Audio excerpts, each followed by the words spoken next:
Olá, Indaiatuba, olá, região, todo mundo sintonizado no canal 26, o HF TV Indaiá, no ar, Papo Livre. Obrigado pelo carinho da sua audiência, por estar acompanhando a nossa programação.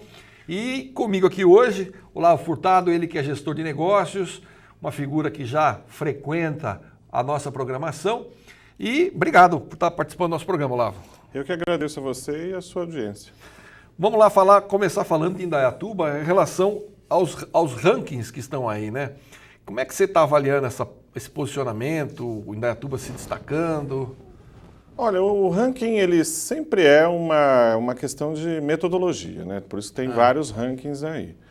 Então você nunca pode deixar de olhar todos os rankings, é interessante você olhar todos. E se você olhar todos, você vai perceber que com algumas variações, Indaiatuba tem uma situação muito tranquila. Ela é uma cidade muito bem posicionada em todos os rankings, né? Com alguma diferença aqui ou acolá.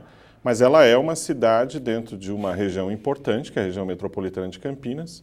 E dentro dessa região ela tem uma importância significativa. Olavo, você que está atuando no mercado de uma forma mais intensa e mais, vamos dizer assim, mais atrevida, eu diria, porque está complicado hoje para o empresário no panorama econômico, não está? 2014 já se predizia que seria um ano complicado. Nós estamos parados, junho está parado, não tem nada. Você tem dois eventos que são importantes, não é? Que é a Copa e as eleições.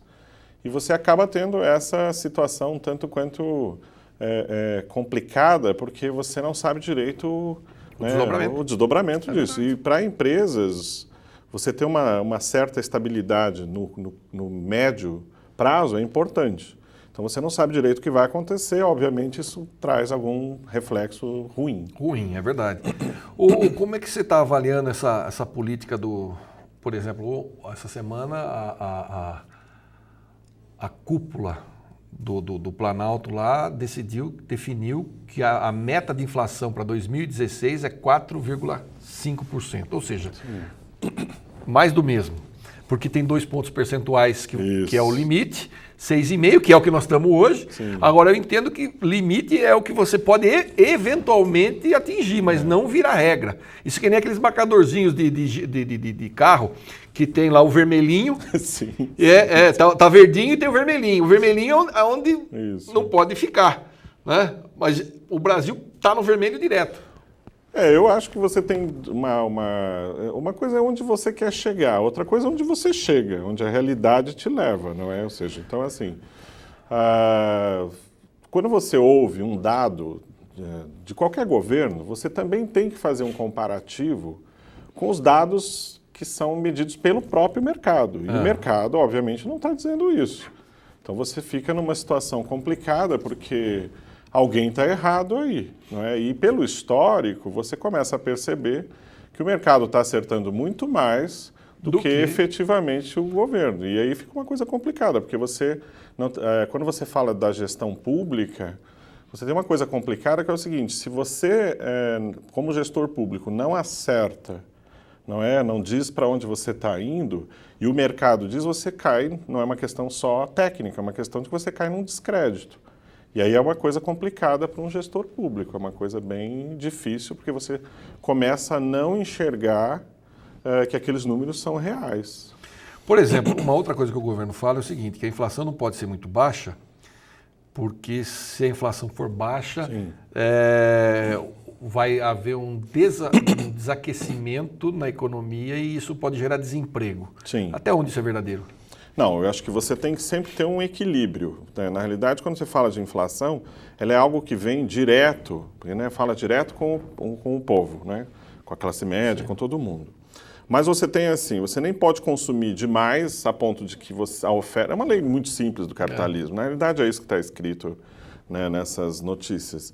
Se você tem uma oferta muito grande, mas uma baixa demanda, o preço cai. Se você tem o inverso, o preço sobe.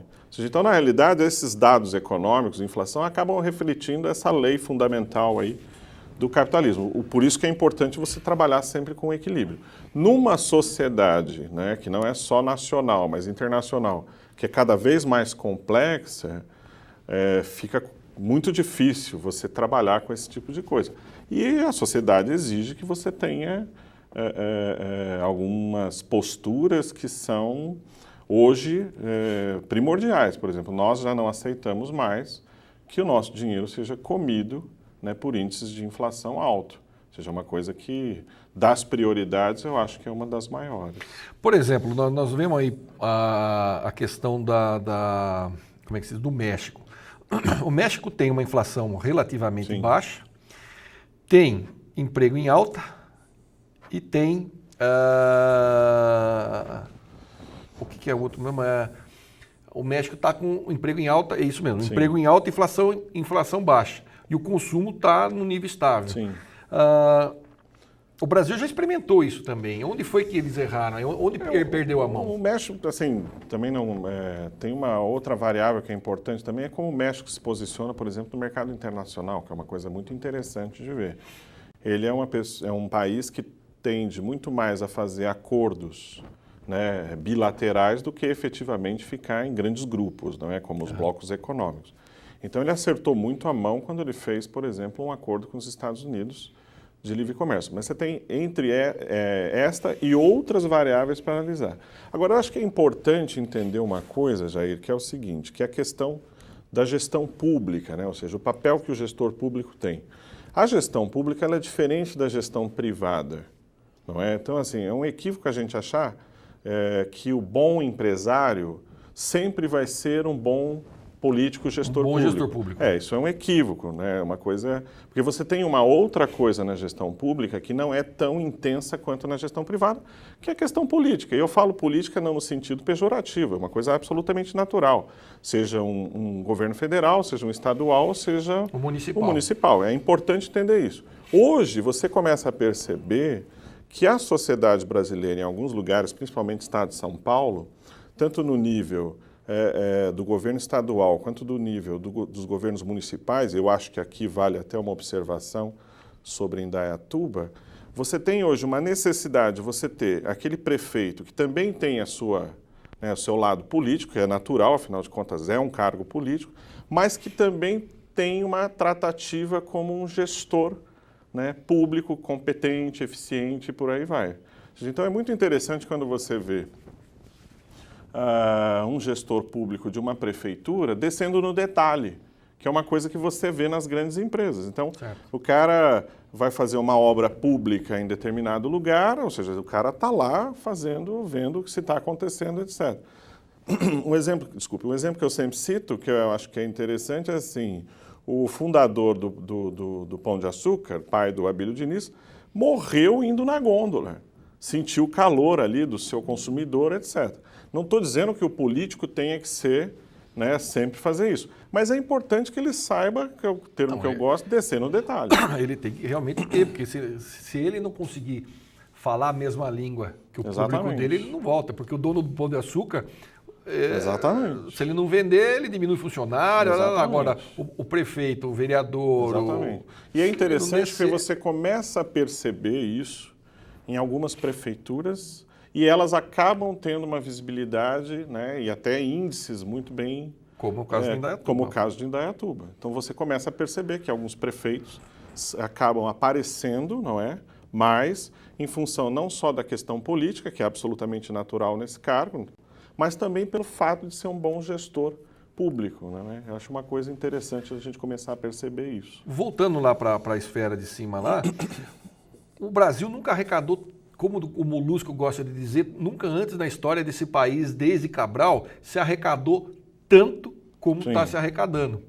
E nunca antes, como na história desse país, desde Cabral, se gastou tanto também e a gente não vê isso aparecer na educação, na saúde, tanto que nós estamos aí com esses movimentos populares explodindo o país inteiro. A questão não é tanto o quanto se arrecada, não é, ou o quanto se gasta. É uma questão... É como. É o como. É uma questão qualitativa, você entendeu?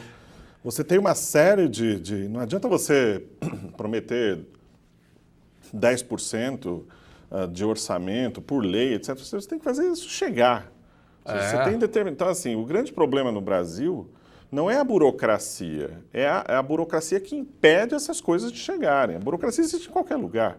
Ou seja, então você tem uma série de coisas aí que fazem. Não adianta você simplesmente separar um volume de receita maior, porque você não consegue chegar efetivamente ali. Você entendeu? Ou seja, então não é mais uma questão do quanto, mas sim o como. Eu acho, e isso é uma coisa interessante de a gente começar a observar. Eu acho que a Copa do Mundo vem mostrar isso de uma forma bem intensa, ou seja, que a quantidade nem sempre implica em qualidade, você entendeu? Vide aí um comparativo que sempre se faz entre educação, saúde e o que foi feito aí em termos de Copa do Mundo. Copa do Mundo. Ou seja, o Brasil é um país rico. Quem disser o contrário está mentindo. Tá mentindo. É aquele complexo de vira-lata que tanto se propaga aí na televisão. O problema não é o ser rico, não é? Ou potencialmente rico, vamos usar esse termo. Ou seja, o que você tem aí de potencialidade no Brasil é um negócio absurdo. Mas o desperdício, o mau uso dessas potencialidades é que fazem o país estar onde ele está. Mas eu acho bem positivo o que está acontecendo hoje no Brasil. Entendeu? Estou conversando aqui com o Olavo Furtado, ele que é gestor de negócios, professor também na área. Eu vou para um rápido intervalo, volto daqui a pouquinho, a gente continua o papo aqui falando sobre economia. E é uma coisa que afeta diretamente o seu bolso. Não saia daí, eu volto já já.